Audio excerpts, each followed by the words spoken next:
Hey, salut les Legoman, c'est Max et ses petites briques et aujourd'hui on se retrouve pour une nouvelle vidéo. Donc pour ma deuxième review des sets Avengers Endgame. Donc là aujourd'hui on va parler du War Machine Buster, donc le 76124. Donc qui est le premier set à être dédié entièrement à War Machine. Donc je vais d'abord vous montrer la boîte comme d'habitude pour les sets Endgame, tout simplement. À cause d'une seule chose, c'est de l'autre côté, c'est ce dessin là. Voilà. Qui est extrêmement bien fait, je pense que c'est l'atout des boîtes de Endgame. Donc c'est exactement le même dessin qu'ici, mais reproduit en Lego, je vous ai déjà dit. Donc le dessin change dans chaque boîte, c'est plutôt bien aussi je trouve.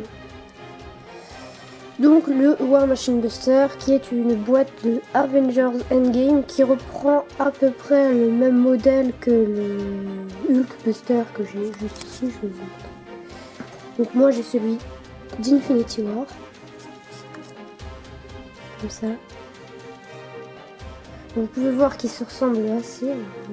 Je vous montrerai plus en détail après.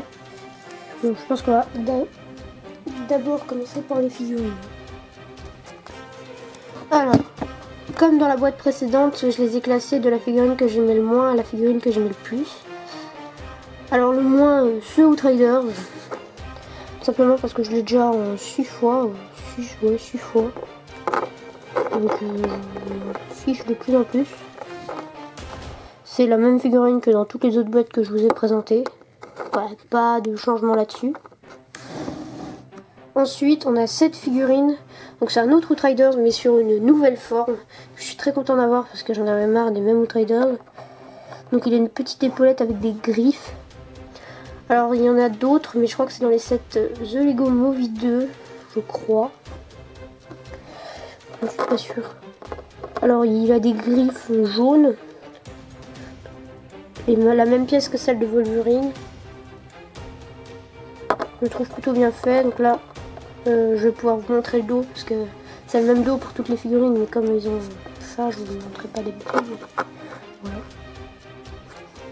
Je trouve que c'est une très très bonne figurine. Donc c'est tout ce que j'ai à dire là-dessus. On va passer à Ant-Man. Alors Ant-Man, bon, il a un nouveau casque. Donc c'est, je ne me souviens plus de quel set il provient. C'est un nouveau casque pour lui, sachant qu'avant il avait un gros casque pas super beau qui était en plus pas très ressemblant. Là ils l'ont bien fait avec le masque respiratoire, tout ça. Donc il a un costume blanc, donc c'est mon tout premier costume blanc. Enfin je vous verrai qu'après j'en ai un autre avec War Machine, mais là c'est mon tout premier costume blanc. Donc les costumes blancs vous verrez certainement dans Avengers Endgame. Normalement on les verra là.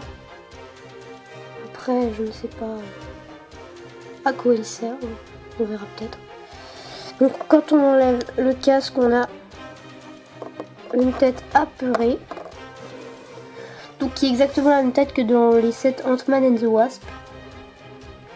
Voilà.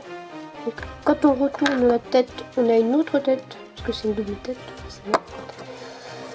On a une tête où il est content. Donc je trouve que cette tête va bien à Scott, ça lui va bien. Donc avec Lego ont pensé à tout, ils ont pensé à la petite coupe de cheveux pour Scott. Pareil, je trouve que ça lui va bien. Donc au niveau des costumes blancs, je vais vous montrer un peu plus en détail. Donc l'arrière, je sais pas ce que vous en pensez, mais l'arrière me fait un peu penser au niveau du milieu du dos. Là, et puis sur le haut du dos, à une armure. Sinon je vais tout tourner, ça c'est trop bien. Donc on va passer à ma figurine préférée, c'est-à-dire War Machine. Parce que War Machine je ne l'ai jamais eu avant. Même si Ant-Man non plus, mais j'adore ce personnage dans les films et tout ça. Donc au niveau, le costume blanc c'est exactement le même que celui de Ant-Man. Ce qui est, je trouve, très dommage parce que si vous regardez la bande-annonce, il n'a pas tout à fait le même costume. Mais c'est pas si grave que ça quoi. Donc il a un petit pistolet. Donc il l'a dans sa main, mais vous verrez après, on peut le mettre autre part. Sur le War Machine Buster. Donc là, on a son pistolet qu'il a tout le temps dans le dos. Et donc là, on a son casque. Alors le casque, si vous voulez le retrouver pas dans cette boîte, il était dans la boîte Lego Infinity War exclusive. Donc du coup maintenant le casque est plus vraiment exclusif et vous allez voir que la tête non plus, parce que la tête c'est celle-ci. Alors on voit rien, je voudrais bien vous montrer mieux, mais je peux pas. Donc je vais vous montrer. Ah non, j'arrive pas. Bon, il a un peu la tête rouge, on voit pas trop. Mais ce que je voulais vous dire par là, c'est que si on prend la figurine de Tony Stark, alors attendez, comme ça, et bien on se rend compte, comme vous ne pouvez pas vous rendre compte étant donné qu'on voit rien, qu'ils ont exactement les mêmes ordinateurs, juste d'une couleur assez différente. Et comme vous voyez rien, c'est sûr que... Enfin, je sais pas si vous voyez quelque chose, parce que... mais à mon avis, vous voyez rien. Donc, il a aussi une double tête. Donc, l'autre tête, c'est une tête où il est content. Voilà. Comme ça. Voilà. Donc, pareil, la tête, elle était dans la boîte exclusive, mais maintenant, on a sans doute pu remarquer qu'elle l'est plus. Donc, bah on va dégager les figurines. C'est beaucoup plus simple. Je vais vous montrer. J'ai armure. Alors moi j'aime déjà bien tout ce qui est Hulkbuster, tout ça. Moi j'aime bien ça. Et donc en plus avoir celle de War Machine. Et aussi en plus vous avez celui de Infinity War. Excusez-moi. Et ben profitez-en et achetez-le parce que franchement les deux à côté ça va super bien. Avec je vais vous montrer comment on met le personnage dans le cockpit. Donc déjà on peut remarquer que le cockpit est différent de celui d'Infinity War. Attendez, je vais vous montrer un peu comment. Voilà. Donc celui d'Infinity War on l'ouvrait comme ça. Et on ouvrait sur les côtés. À une main ça risque d'être compliqué, mais je fais tout. Bon, bref, on ouvrait sur les côtés. Et sur l'avant. Je vais à nouveau repléter, je suis quand même super fort. Oui, bon bref, on ouvrait sur l'avant aussi. Et donc on pourrait remettre la figurine comme ça donnait ça. Et donc sur la nouvelle armure War Machine Buster, on n'ouvre plus sur les côtés, on ouvre sur l'avant. Oh non, c'est tombé. On ouvre sur l'avant. Et donc on ouvre ces petits trucs là, mais à une main ça risque d'être très compliqué. Voilà. Attendez, je m'excuse, mais je vais pas trop le faire à...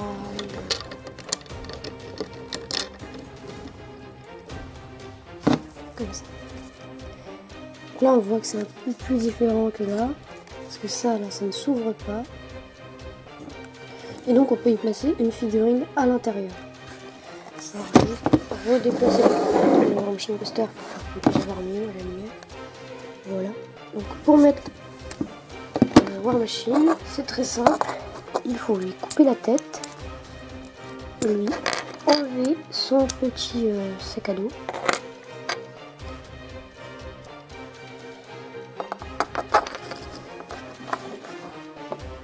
Voilà. Tête, on remet la tête et donc là il peut passer dans le War Machine Buster donc, comme ça. Donc on peut refermer. Est-ce que je vais y arriver à une main, ça c'est la question. Et voilà, donc, il est à l'intérieur. Je trouve que le système est très bien fait. D'ailleurs sur les côtés, je vais vous montrer, il y a des petits stickers très sympas. avec écrit James Rhodes, donc le vrai nom de War Machine. Et là c'est le même truc que ça, mais il n'y a pas écrit James Rhodes. Bon, c'est assez simple, mais voilà. Alors, je pense que je vais passer au petit problème de la boîte. C'est au niveau des coudes. Puisqu'il n'en a pas, il n'y a pas d'articulation au niveau des coudes. On peut juste lui tourner la main comme ça. Et il n'y a pas d'articulation, ce qui est quand même très compliqué pour... Super. Ce qui est quand même très compliqué pour lui faire plusieurs poses différentes. Alors moi, personnellement, je le préfère comme je l'ai mis comme ça. Là. Voilà, avec les points devant. Voilà, je vais juste remettre le canon parce qu'il m'énerve. Voilà, donc là cette review est assez compliquée, vous aurez pu le remarquer. Alors, donc voilà, c'est le seul problème au niveau des bras, je trouve. Sinon ça aurait pu être super bien. Je pense qu'ils auraient plus dû faire comme le Hulkbuster. Ils avaient fait voilà, une articulation comme ça. Voilà, vous pouvez le tourner, tout ça. Bon, je ne peux pas trop le faire parce que au niveau des jambes, il n'y a rien à redire là-dessus. C'est pratiquement le même mécanisme que pour le Hulkbuster, mais en amélioré. Donc ils ont refait les petits doigts de pied. Et je trouve que les jambes sont plutôt bien faites. Juste en haut, on a deux petits stickers, un avec une étoile et l'autre avec 004.5. Mais comme il y a la lumière qui est dessus, on ne voit pas. Et bon, c'est écrit 0.4, 4.5. Alors, on va passer à ce que je vous avais dit tout à l'heure, c'est au niveau des petits canons comme ceci. Où est-ce qu'on les met? Je vais déjà décrocher ça. Et donc les petits canons, ils se mettent juste ici dans le petit trou. Attendez, je vais le mettre, ce sera plus simple.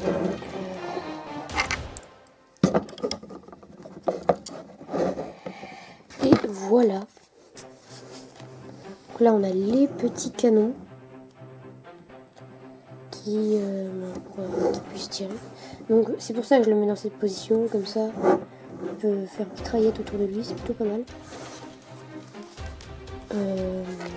Ici on a, justement on parlait de mitraillette, ben voilà, on a une. Donc ce mécanisme est extrêmement bien fait parce que quand on tourne ici, ça permet de lancer les missiles presque tous en même temps. Mais je ne vais pas le faire parce que la dernière fois que je l'ai fait, j'ai mis 4 heures à retrouver tous les petits morceaux rouges. Donc merci Lego de continuer à faire ces systèmes. Et donc ici on a ce qui s'appelle... je sais plus comment on appelle ça. Mais tout ce que je sais c'est que ça va pas loin. Je vais vous montrer. Ça j'ai pas peur de les perdre. Donc il est là. Voilà. Donc c'est pas super puissant, j'ai envie de dire.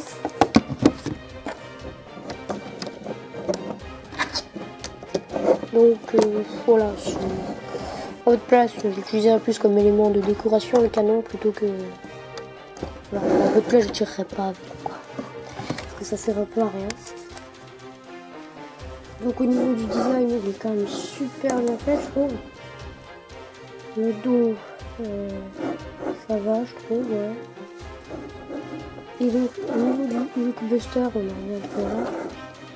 Pour vous montrer que les pieds c'est à peu près les mêmes. Regardez. Là on a donc ces pièces là et là on a exactement la même chose. Donc ils se ressemblent quand même beaucoup, même s'ils sont extrêmement différents sur plein de points différents.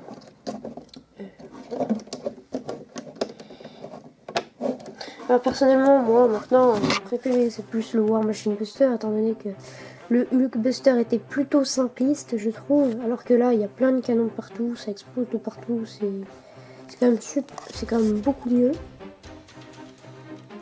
Donc pour le moment, moi je préfère le War Machine Buster parce que c'est sûr qu'il y a une jouabilité que le Hulkbuster n'avait pas encore tout trouvé.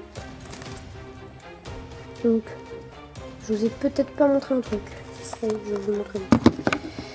Donc, je reviens à mes missiles là. Les petits missiles que je vous ai dit qui partaient partout. Et donc, à l'intérieur, on peut y placer des petites recharges. Je vous l'avais pas montré. Et comme j'oublie tout. Cette vidéo est un peu dans tous les sens. Hein. C'est normal que vous compreniez plus rien. Bon, moi je suis quand même super content de l'avoir eu parce que c'est quand même un set que je voulais de la Game & Game parce que c'était du War Machine quoi et puis que je l'avais jamais eu jusqu'ici. Voilà. Donc je vais vite faire mettre quelques personnages hein, pour le trou. Hein.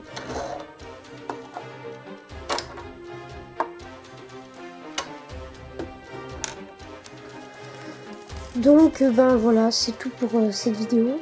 Moi je vous dis à bientôt et abonnez-vous.